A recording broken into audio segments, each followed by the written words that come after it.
চতুর শিয়াল। সে দেখতে ছিল একদম মানুষের মতো, দুপায়ে হাঁটত, গায়ে থাকত ছেঁড়া জামা আর পুরনো প্যান্ট। তাকে দেখলে যে কেউ প্রথমে অবাক হয়ে যেত, কিন্তু তার চেহারার মতোই অদ্ভুত ছিল তার স্বভাব।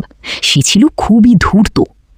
জঙ্গলের সবাই তাকে দালাল শিয়াল বলে ডাকত, কারণ সে সব সময় এক পক্ষের কথা আরেক পক্ষের কাছে বলে নিজের লাভ তুলত।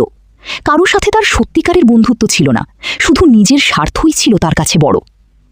একদিন জঙ্গলের বাঁদর আর খরগোশের মধ্যে তর্ক শুরু হলো, কে বেশি বুদ্ধিমান।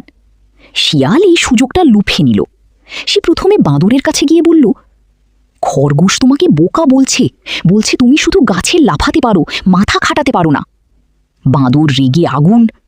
তারপর শিয়াল খরগোশের কাছে গিয়ে বলল, বাঁদর বলছে তুমি ভয় পাও, তাই লুকিয়ে থাকো, তুমি নাকি কোনো কাজের নও। খরগোশ রেগে গেল। এভাবেই দুজনের মধ্যে বড় ঝগড়া লাগিয়ে শিয়াল মজা নিতে লাগল। কিন্তু জঙ্গলের এক বুড়ো হাতি সব বুঝতে পারছিল। সে একদিন বাঁদর আর খরগোশকে ডেকে সত্যিটা জানালো। তখন তারা বুঝল এই ঝগড়ার আসল কারণ শিয়াল। একদিন তারা একটা ফন্দি আঁটল।